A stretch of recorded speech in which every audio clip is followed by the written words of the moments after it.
Hello guys, welcome back to my new video. So यति बेला चाहिँ हामी गाउँघरतिर, जापानबाट गाउँघरतिर आएको। नाम के न्युरो खोज्न न्युरो खोज्न हिँडेको थियौँ हामी चाहिँ आज जङ्गलतिर 3 जना भएर। गार्डनमै सिस्नुले मलाई खाइहाल्यो बेटा।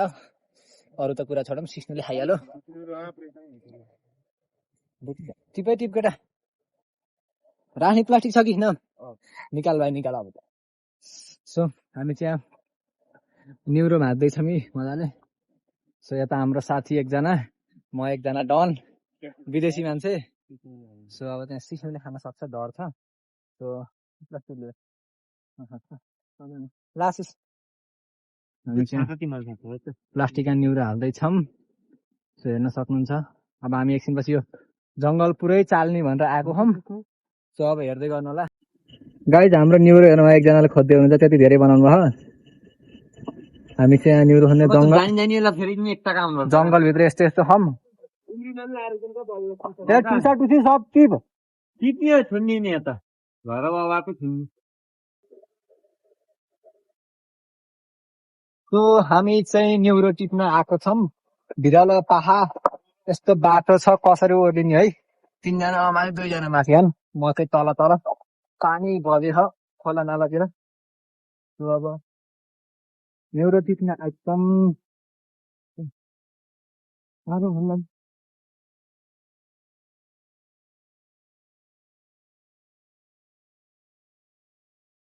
गाइजहरू हेर्न सक्नुहुन्छ न्युरो। हामीले चाहिँ यति न्युरो टिपिसकेछौँ। सो अब हामी यसो उकालोतिर लगाऊँ। अझ न्युरो कति भेटिने थाहा छैन है। अहिलेलाई चाहिँ यति नै भेटिरहेको छ। 3 जना, 3 तिर 1 जना उहाँ हुनुहुन्छ, 1 जना उता माथिपट्टि। हामी चाहिँ यहाँ खोज्दैछौँ। सो अब चाहिँ कति भेटिन्छ अब एकछिनसम्म। सो हेर्दै गरौँ। सो आज नेपाल आएको 4 दिन भइसक्यो। 4 दिनको दिन हिजो घाँस सास काटे, आज चाहिँ न्युरो खोज्न आएको साथीहरूसँग। सो अब चाहिँ हामी खोज्दैछौँ। कृष्ण यो हेर्दा दुइटा चित्ते न्युरो हो, त्यही पनि काम चल्छ। लान त हामीलाई जस्तो लाग्नुहुन्छ। सो हेर्न सक्नुहुन्छ हाम्रो जङ्गलको यात्रा रमाइलो नै छ। यहाँ नि छ माथिपट्टि खै हाँस्दै केटा हाँस्दै। सो यता सानो सानो रहेछ। म यहाँ भिडियो बनाउँदैछु, म टिप्छु। किन देख्दैन आशिष तल झोर। हामी 1 घन्टा 1.5 घन्टा लाएर न्युरो टिपेर सक्यौँ। सो यो चाहिँ हाम्रो जङ्गल। यहाँदेखि यो तल खोला मोटर बाटोमा पुगेर यताउति ल्याएर सब चालेर हामी चाहिँ यहाँ न्युरो टिपेर 1 प्लास्टिक बनाएर रेडी बस्यौँ। अब एकछिनपछि हामी चाहिँ घर जान्छौँ। सो सबैले हेर्नु न्युरो हाम्रो कति धेरै छ। अन्त कति लगभग यहाँ कति किलो आशिष? उहाँ 1 जना गुरुजी, यहाँ 1 जना गुरुजी, यता 1 जना गुरुजी।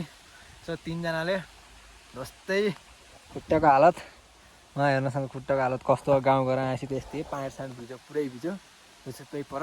सो जापान आएर नेपाल आएर त्यो मेरो पहिलो भ्लग हो गाइज। सो सबैजनाले लाइक कमेन्ट सेयर सब्सक्राइब गरिदिनु होला र टिकटकमा पनि फलो गर्नु होला। Bye guys. हामी चाहिँ न्युरो बार्दैछौँ। मेरो बान